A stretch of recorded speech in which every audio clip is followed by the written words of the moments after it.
story that really impacts future parents. If you had a choice here, would you rather have a boy or a girl, and would you choose? Dr. Maher Abdallah runs a clinic in Orange County. He believes you should have the right to choose your baby's sex, and he's here with us in studio tonight.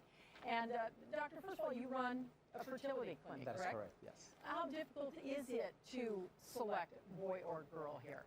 It's actually very simple. It involves in vitro fertilization, but the accuracy is almost 99%.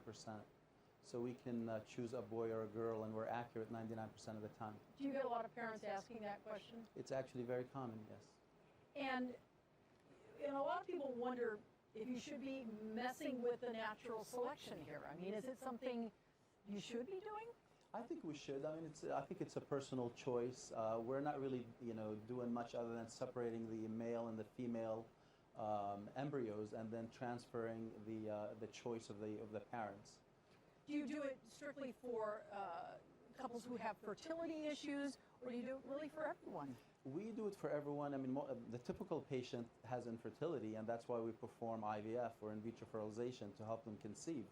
Now, we get people also that are doing it for gender selection, for family balancing, where they may have 4 boys and now they want a girl, or they have 4 girls and they want a boy. And we have a large international crowd that flies in just for that. Is it something that you see much more of these days? I mean, I don't want to ask if it's common, because it can't be that common, is it? It's not, very common, but we do it, weekly, it's costly, so not everybody can afford it, but it's becoming a very common procedure, and we're perfecting it now, and that we have very high pregnancy rates.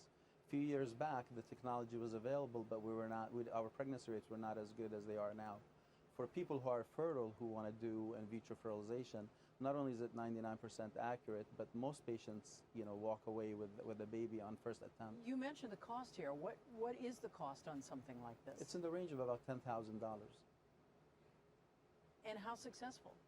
It depends on the age of the... If you look at the odds, you got a 50-50 shot of being right here. Right. It depends on the age of the patient. In a young patient with, who's not infertile, the pregnancy rate is extremely high. Whereas in, infertility patients who are struggling to conceive, then it's lower. What are the reasons that you hear from people when they come to see you? And do you run any sort of psychological tests or anything like that? We don't really run psychological tests, but we screen for them ourselves, and that, if they need to have a good argument, even if they come in and they give a sexist reason, I would not accept them. And your typical patient? I mean, is there such a thing? Well, the typical patient is, a middle class to high class, patient who has a few children of the same sex, who desires the opposite sex. Do you get repeat customers? The repeats, I haven't had many. So usually the average patient would have, like the last one had 4 girls, and they wanted a boy. Well, they ended up with 2.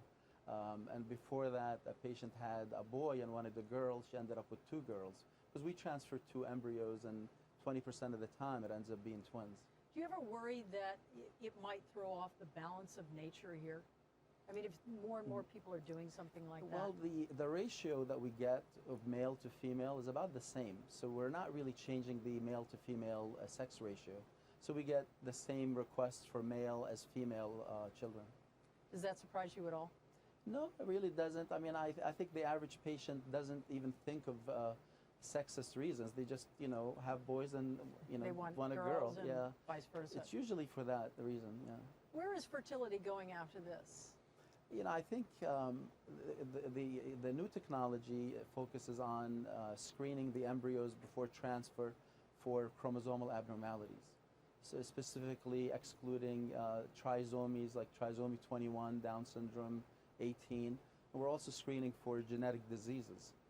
When someone comes to you with fertility issues, how successful is it now compared to, let's say, 10 or 20 years ago? In patients younger than 35, we're averaging, really over 60%, whereas not too long ago it was 32%. So, we're going, in the right direction. And now with being able to test the embryos genetically and transferring normal embryos, you have less of a chance at a miscarriage and at no pregnancy. And this whole idea of selection, gender selection here, how long has that been something that you've worked on? Well, I mean, I worked on it for the past 6 years, but we began to perfect it really not too long ago, within the past 10 years. All right. Well, thank you so much for Well, coming in. thank you very much. I know it's a long drive up from Orange County on a Friday afternoon. Yes, it is. Very nice Good luck. to meet you. Thank you so much. Thank you.